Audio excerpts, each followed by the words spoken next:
Attention gamers, picture this. You really love playing one specific role in League of Legends. Let's say it's ADC and you can't put your finger on it, but there is just something magical about marksman to you, and no matter what the universe is trying to tell you, these squishy, easily punishable champs are all you want to play. And for some reason Riot decided that autofill was a necessary component to the 12 types of tilt-inducing torture manual they have hanging in every break room at the company. So yay, you are now top, which leaves you with two options. You either conform to the social norms, aka pissy lint-licking losers saying we need a tank top by locking in something you have little experience on, like this tentacle hentai fetish ogre only to feed like you have never fed before. Or you lock in a comfort pick and deal with your team already wanting to FF in champ select because you are quote-unquote a degenerate. But I have found the cure for this scenario, and it is around the famous booger build tanky spanky grasp ADC 200 IQ tech, which works entirely too well because slurping melee champ boogies on a marksman is a walk in the cake park. And before you know it, you are surviving stupid decisions that only tanks should be able to survive, until you are floating by their fountain, pounding your chest demanding they say you are the tank because you have a KDA that you list first on your college resume. So today you will see the lifesteal long green ween build on Quinn, and then back to the classic booger barrage blondie boy in the top lane to show why autofill ain't gonna get me down in this piss pit of a game. Okay, real quick, my league brethren and I are doing a global giveaway where you can win an insane PC setup or just flat cash, and there's tons of free ways to enter, so check my description for the link. And on Quinn the runes look like this and the build looks something like this, so go tell your mother and let's pick some boogers. Now at the start of the game I know that if I pester Shojin Temple Tits enough he will eventually give in and do his helicopter impersonation, but he gets a little reckless too close to the ocean of blue babies I was grooming to become tower vandalizers, so I hit him with the knick-knack backflip smack send this dumb bitch home combo. Then it turns out actually glancing at that little airplane window view of the rift in the bottom right corner reveals a lot like their jungler is the superior athlete and that he won the race to the river hall monitor, but what he doesn't know is that I have been rage jerking my ween 7 days a week, practicing for moments when I need to become the master baiter and put my parkouring ass on the line to make him think some blind Rocky Balboa isn't around the corner ready to cry like Jake Paul in his post-fight victory interview. And so the theme of me making sure this sad shitter spite bans Quinn next game continues until I hit 6 and my love dove finally decides to show up for work, so I go to introduce her to Jax, which sparks a violent response out of the mad monk, and despite him feeling remorse and donating his flash right after, I was in no mood to have my pet/taxi service disrespected like that, so I range top laner his ass again. Now quick relationship tip for all you kids out there: to keep things fresh you gotta tap it from different angles, which is why you see me slipping in the back door this time, and I promise the surprise will provoke a response out of your partner that will leave you stunned. But you can also invite others with weird fetishes like kicking and plunge punching dat pussy to join you, and I promise that'll be enough to knock your partner dead. And call this Jax the caboose, because damn was he behind everyone else at this point. So of course the game plan was to continue abusing him like a ginger stepchild, kiting away from the cute baton bash, and then do a leap of 180ing his ash with a flash ignite and smash to boost my gold stash routine. And that, kids, is how you take out the trash. Then what's the point of benefiting from the solo lane XP blowies that the top lane team at Riot gives the boss if you don't head south early to remind their bot that you have 4 levels on them? So I grab the Splinter Cell Ninja Turtle and we engage, more pushed up than this busty pirate's bubble tits, who subsequently gets X like a bad act on America's Got Talent, leaving the gem slut all alone. So I dart fart him down to the threshold that allows for a pike cuckold and we take the easy double. But despite becoming quite the Rift traveler, I was still paying rent up north, so I had to check in from time to time on my co-tenant, who due to the events earlier this game is about as useful as a nun's clit. So I do my left buttock amputee impersonation and half-ass this one with my finger and my thumb in the shape of an L on my forehead.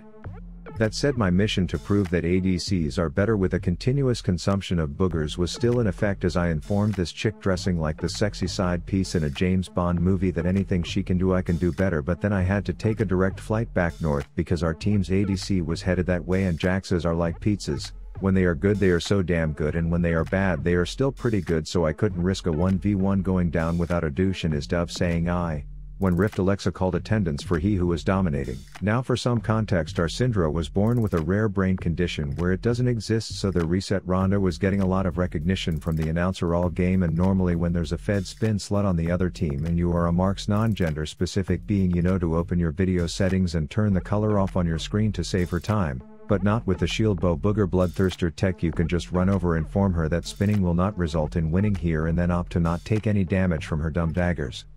And in case this isn't convincing enough, while I was sneaking away from the crime scene I got caught up in some killer carbon dioxide, and I'm not gonna lie, shit got dark for a minute there, but the combo of my shield with every auto that healed, he who looks like a floating crab claw was the one who last squealed. Then it was time for all the stupidity squad to assemble for synchronized skill shot missing practice as Temple Top Tony flees. Tarek makes them sparkly and Betty Boop gets quite the boopy right on her snoot, leaving just Jerry Gem Slut alone to get the Trick 2G special. With style. Took 675 abilities. Then I catch that naughty knife sales lady trying some stealth sales boosting tactics, but I am like, nah brah, I don't play this hunchback skank and have my oversized love dove drag me around the rift by my neck fat like I am some newborn lion with limp legs to not chase down kills across the entire map, #quinning. So then I call up my pink fluffy Uber and say take me to the nearest ATM, and funny story, she took me directly to their team's ADC, which ended up being quite the coincidence because after a little cat and mouse bullshit she turned out to be free cash. But for every perky pepperoni nip pistol popping dead bitch, there's a weaponized cloud of carbon trying too hard to give you nightmares and make you piss yourself. But Flashy Raph had a plan, and that plan was to spectate the dramatic Jesus Christ impersonation and then throw a rebirth baby shower for him where the theme was unironically murder. That said, I was running late for the River Rumble and I didn't want to miss the part where they turn the lights out because that's when all the shit goes down, but I got in just in time to relieve the chair of the titty committee of her duties before performing a personal experiment titled, How many autos does it take to get to the center of a gem slut? And if you would have said 10, then bitch you guessed it. Enter Jax, poor fella who was basically watching a foreign movie without subtitles at this point, so twist the temple nipple, give Rab that triple, and I was on to the next, hoping Valor would bloodhound me to another dead bitch, but turns out she came to us, so I let the mid in her sweats do her spin and port resets because on her deathbed I didn't want her to have any regrets, and I believe quadra kill was what Rift Alexa meant to say at the end here. But speaking of regrets, I would have felt guilty if I preached the power of booger build top lane ADCs but didn't overextend like a torn tendon to show how this build allows you to walk straight out of chaos unharmed. As Pike put so many X's on the screen you would think a video featuring a stepsister stuck in a washing machine was playing, and with that, I was 15-0 declaring "They say my name Walter White" status in front of their base as we took home the easy dub with me rocking quite the impressive jock cock on the damage meters at the end. Okay, Quinn is technically a top laner, so to be thorough in my mucus madness, I decided to bring Twinkle Tits up top to show its true power. And yay me, I got to go against Snippy Longbottom of the Scissor Simp Order in this one, so you already know I was sending that Clipper Cooter running on fire, nabbing one more booger before basking in my first blood glory. Then I celebrate that cut slut's first death by putting the macro in macro penis, knowing that there will be some contention over who gets to pop the walking pinata in river, so I hit a smooth rotation, call me Lazy Susan, to deter this sand-covered scrub scarab, and while my jungler was content with the shallow zoning, I was all about sending this bitch beetle back to base, so I isolate myself like I'm quarantining until Zeus's pet polar bear decides to join me in my quest to sarcophagus the slice bug, and like that the twinkle shit top is 2-0. But thanks to my Boosted Betty series I have become an avid reader of Backseat Driver's Daily Digest, aka the comment section on that channel, and among many things I have learned not to back on double buffs when you can use them to invert some new champ abuser's anus, and while our initial reunion almost resulted in me getting a haircut making it a bit risky to stick around, the thought of starting the game 3-0 just had a nice ring to it. And since their top laner has had difficulties staying in lane attendance all game, I ventured into the forest once again because depriving a jungler of their buffs is the perfect recipe to make them madder than a wampus cat in a rainstorm, and since I spent so much time making sure that our team won the Jungle Diff award, the static furball decided to repay the favor by coming in for a gank to help me spank Granny Barber, so I wait out her Jimmy Livingston bitch bubble boy routine as Volley shows me what his ult looks like when it hits nothing, but it was a good backdrop for the hairdresser homicide I was finishing up with. But this wouldn't be a true League of Legends game if at least one of my teammates didn't get his dick stuck in the feeding jar, so naturally their floating Aladdin was worth quite a hefty shutdown, aka definitely worth my time to go down and inspect why our Ziggs was putting the bitch in Rift Alexa's verbal obituaries all game, and thanks to a shift shitter into 3-pointer bursty boy I bagged the bounty.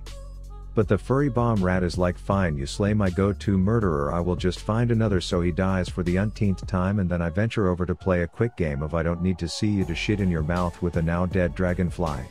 Then I guess it was bring your oversized item to work day because Pulsefire Pocket Polly had an inflated beam rifle and Miss Rift Ninja was looking like she was ready to give a haircut to a fucking blue whale as I am getting spam pinged off by none other than the real Donald Trump and I am like bruh, just because everyone on the other team is worth shut down because of your busty brainless ass doesn't mean I shouldn't go style pointy shift shitting on these scrubs to collect said shutdowns. That said, it became very apparent that Donald Trump does not grind a lot of leagues, so we are failing to play Rift Tower defense as I show that thou who tanks shall also spank on that Cleopatra Lux before she gets ult orgied to death. I then receive a soul suck as my QSS is like, do I even exist bro, as our team's asshole still finds a way to die.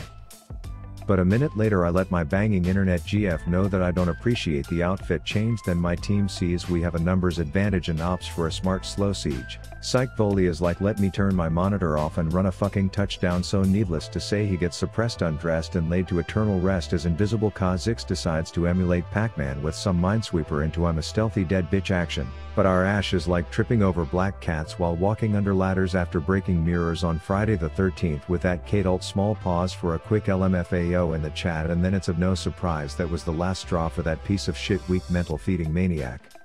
So alas, the inspiration for the 276th chapter of my autobiography titled Rav has a good game but some malding moron makes it a 4v5, so he has to try and hard carry a team that's heavier than a hippopotamus with no self-control around the cake counter presents itself, and I swear it's the fattest fucking meme at this point how almost every kill after laning phase in this game was a shutdown, so despite a nice long ass range banana into some more Rav against the world action where Rift Alexa continuously described my efforts as going down in history as legendary. Eventually the reality that 5 is greater than 4 and 3 of that 4 are quitting cucklords prevails, and it wouldn't be a true league experience if the team that was handed a free win solely due to a numbers advantage wasn't all shit talking me after the game when I said nothing but GG, great community of inbred donkeys we have here. Rav out. Don't fuck with Rabby boy, I'm in your crib with the blappy boy, talk to me slick and I'm popping your pappy. If happy talk back then I'm taking your Grammy and boy oh boy I'll make her happy. Let's go.